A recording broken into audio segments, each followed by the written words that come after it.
Sa totoo lang, awang-awa naman talaga ako kay Tatay Diggs. Totoo naman na matanda na siya at kailangan niya na talagang magpahinga.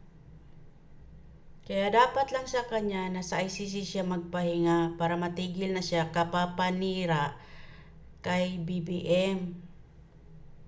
At oo, naiinis din naman ako kay Marcos.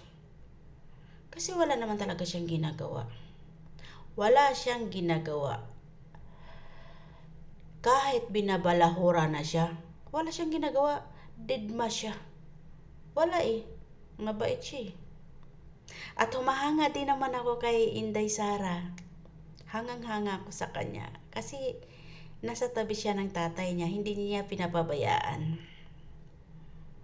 Kaya lang, sayang ang sahod. Hindi siya nagtatrabaho. Paano ba yan? Kala ko ba, mahal nyo ang Pilipinas.